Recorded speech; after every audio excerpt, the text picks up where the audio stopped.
I'm Richard Kirby, I'm a urologist. It's kind of my fault that these people ended up, these wonderful people ended up in Patagonia. We raised money for the Urology Foundation, or TUF we called it. Tough by name, tough by nature. There's a hardcore of sort of surgeons, 3 or 4 patients, and consultants and professors that have done most of the trips. But we rope in anybody who wants to come and raise money for an extremely worthy cause. Professor Kirby operated on my dad in 2001 and basically saved his life. So I was quite happy to be able to be a part of this cycle ride. I'm a patient of Professor Kirby, and it was Roger who persuaded me to come into this venture for this fantastic bike ride. And here's Joe looking extremely happy. What the heck am I doing this for? It's not a holiday, you know, Roger. It's a serious challenge. The sky is blue and the sun shining, which is a hell of a lot better than last night. My father died of prostate cancer just coming up to 2 years ago. And he always said to me, you know, all these women are out there raising money for breast cancer. We don't see enough people out there raising money for prostate cancer. We need to raise awareness of this really debilitating disease. Every penny that is raised goes into medical research. Kidney cancer and bladder cancer, remember, affects women as well as men, so it's not just about men, these challenges and this fundraising.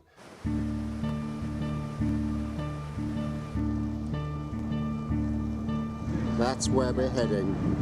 That's where we're heading. Well, we arrived in Argentina. It was a pretty long and demanding flight. We arrived in Argentina, flew across to Bariloche, wonderful town on the edge of an even more wonderful lake. Today's question is, when does a lake become a sea? Because that lake over there, if you point around much. I shall now go across to the lake, panning around. There's a lot of huge lakes in the area. We were cycling around a lake for 3 days, the same lake. And you know, you just can't really understand how big these lakes are, really. Glorious water, glorious lake up here in the mountains. Okay, say good morning, say hello.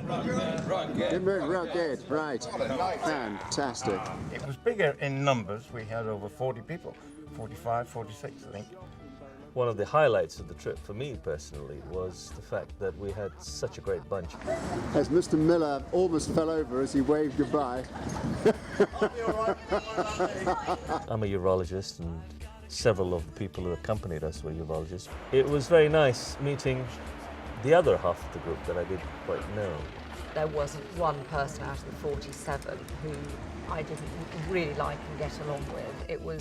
They were a fantastic group of people, and it is an amazing bonding experience. I don't really know as many people here. They all seem to be sort of urology chums. So Yeah. they're all friendly. It's a nice crowd. Yeah. So having a great time.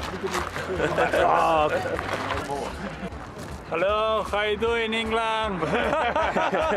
We had a very good support guide in the tour leader, Roddy, who actually was good in getting people to try and keep on going. And he used to cycle up and down telling lies all the time. It's just around the corner, guys. Yeah, just another 200 yards, just another 400 yards. And actually it was several miles ahead, but it kept you going.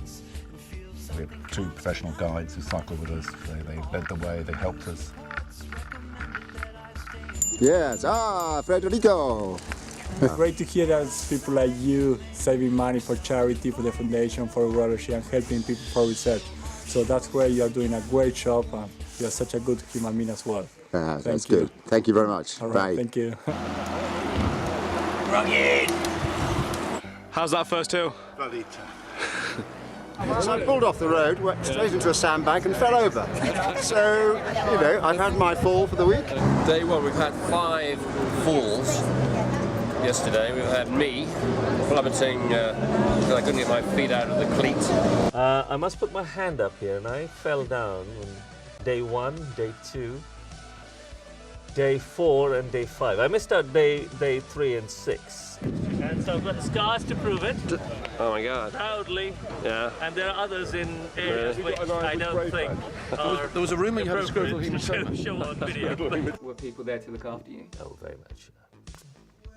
Yes, we had a good team. And that's quite big. Yes, that's looking more impressive. Jumped up. Yes. Lost it and fell flat on my face into the river.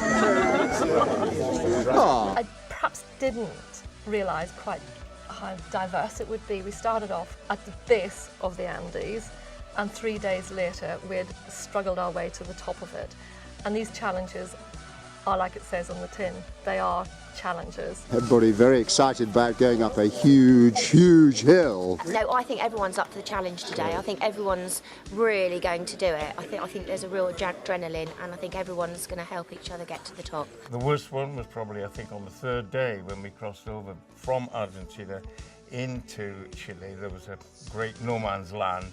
This side is Argentina, the far side is Chile, and we are heading the far side.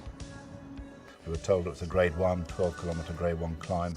Never before could I think I could achieve such a climb. I'm ready for that climb. Can't So, wait. unfazed. Exactly. If I was cycling with my husband at this point, I probably would have thrown my bicycle at him by now and gotten a taxi. But you can't. You just have to carry on. Easy as pie. Rory, I want your job. Well, you can't have it because I'm enjoying it. Yeah. Oh, this is hard. Could you just sum that up for me? Hard. That 21-kilometre ride uphill, I really thought I was going to die, and when I got to the top of it, I think I nearly did. We're all in this together, and we're going to get to the top somehow. But it's part of that makes it such a sort of united front. Well, pleased to see you. That must mean we're near the top. You always look forward to the downhill bits, but they always pass by a little too quickly, and the uphill bits seem to take too long. Here they come. This is the payback bit. This is the bit you get for free.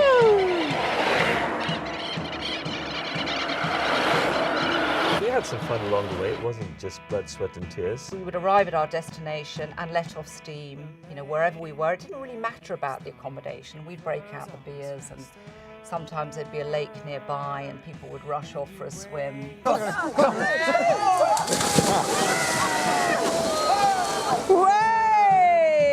First swim was a bit of an experience because we discovered the water temperature in Patagonia is about 2 degrees. But trust me, that does great for your muscles and other parts of your body after you were sitting in the saddle all day, so I recommend it. My husband's a little bit less happy. I think he's. I'm very happy. Thank you. He can't sit on his bottom anymore. Reliably informed that you're... I confirm. Okay, yes. My knees are suffering also a little bit. Yeah. But everything should be clear in order for Have you cycled that sort of distance before? Never. It's my first ride. No, I made everybody limber up every morning. They all came out at each hotel looking pretty stiff and tired, and by the time I'd finished with them, I tell you, they would have done anything to get away from me. More. Training helped enormously, and a little bit of training went a long way. Yeah. Well, this is the guy who'd never ridden a bike. Started out with his knees at 90 degrees, lots of weight on, and look at him now. Slim, fit, proud of himself. He's done a fantastic job. Raised a lot of money, proved that he can do it. Good for him. Hey! And so it was something that helped me achieve a personal goal as well. Raise some money for charity, but also try and get a little bit healthier in the bargain. And it was a great deal, I think, all around. So day 6, and just look at this view. It was an amazing feeling arriving at Puerto Varas, which has a huge lake and then a volcano at the other side of it. You've never seen anything like it. To have seen what we'd seen, active volcanoes blowing over the top, we're on this sort of lunar landscape, which is just something you wouldn't normally see on your beach holiday and wherever. I sort of stood on the top and thought, oh my God, this is just, it literally feels out of this world. The biggest part of the challenge, I think, is the spirit in the whole, in the group. If you don't have that, might as well not do it.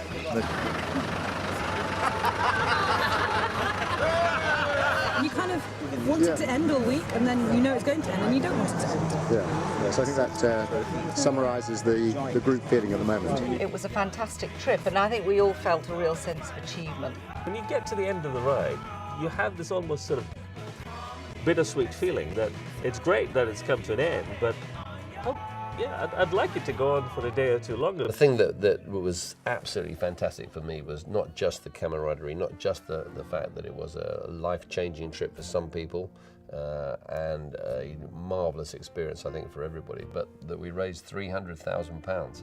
I can't believe that we did that. It's a very satisfying reward for having been a patient.